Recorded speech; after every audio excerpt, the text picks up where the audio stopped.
the government invests it for our own personal Social Security?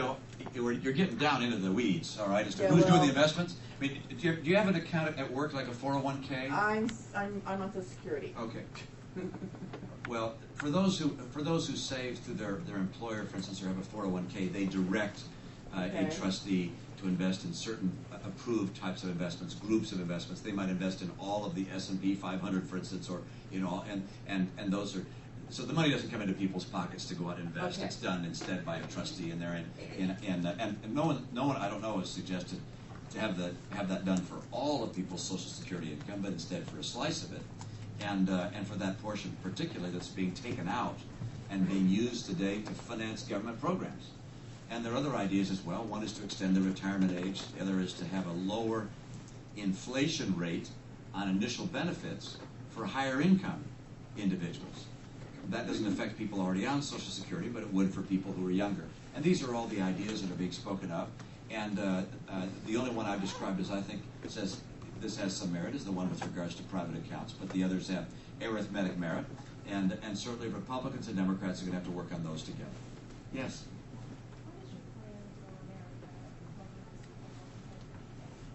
How do we become more competitive with Asia? And that's an awfully interesting and important topic. Just today we saw the Maytag factory closed down. And there are going to be other factories in this country that close down unless we become more competitive on a global basis.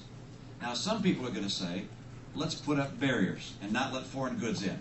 Okay, let's not let those foreign products come into this country. But don't forget, about 1 out of every 3 acres planted for agriculture in this country goes outside the country. And if we put up barriers around here, they'll put barriers up around there. And we're going to find ourselves a far less wealthy society.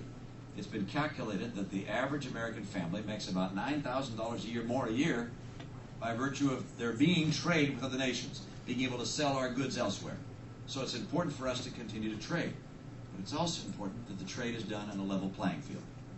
And China in particular has manipulated their currency in such a way that their goods are at an advantage.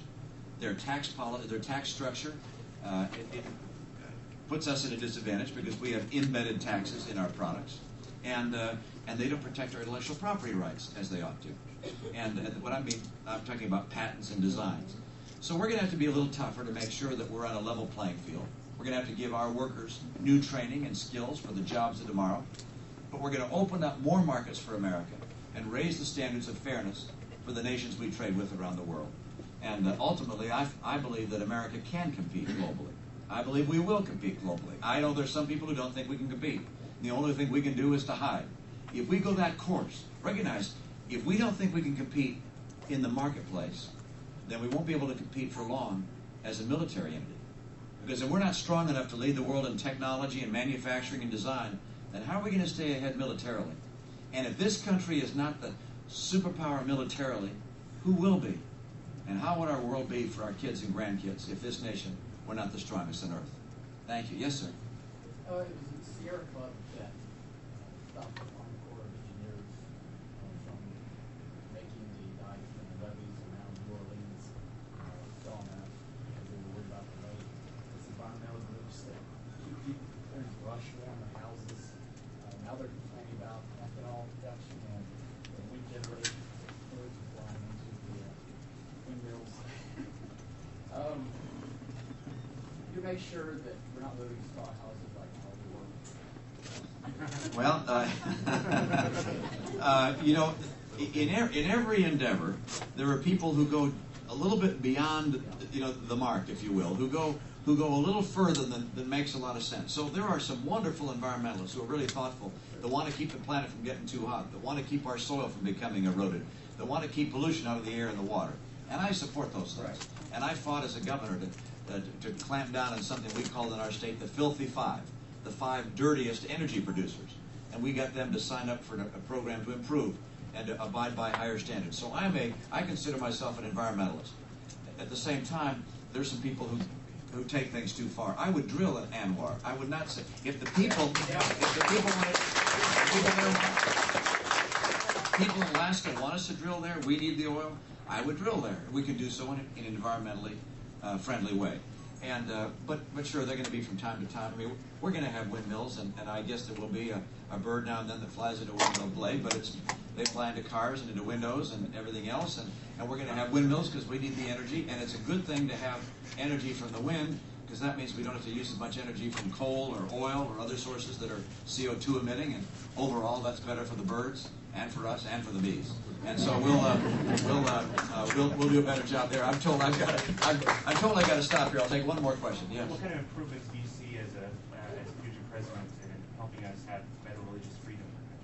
How do we have, how do we have better religious freedom? I think it begins by having a president that believes in faith and believes that people should have a multitude of faiths as they wish. There is right now in this country a strong effort to establish a national religion. It's the religion of secularism. It's anti-religion. It's an effort to take God out of everything.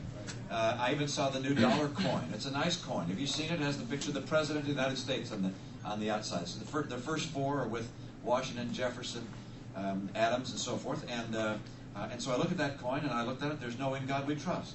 And they said, "Well, turn it sideways." On the side, in little tiny letters, it says "In God We Trust." And that's just how the ACLU wants it. It wants God to be almost invisible.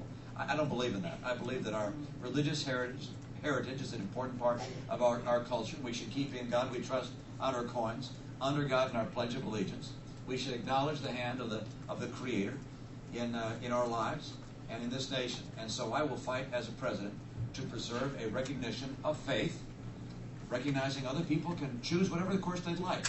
But this is a nation where that's been a part of our heritage, and we should keep it as part of our heritage. And at the same time, recognize people of different faiths and the right to live by the faith that they happen to believe in.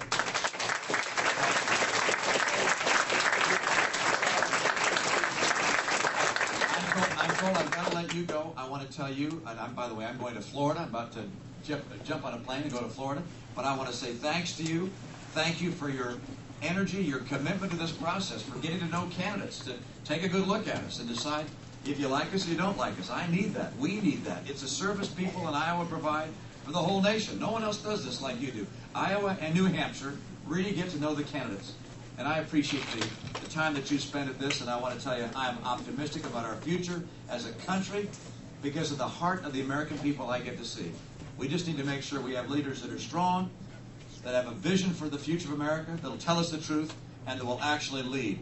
And I'm going to do just that with your help. Thank you so much.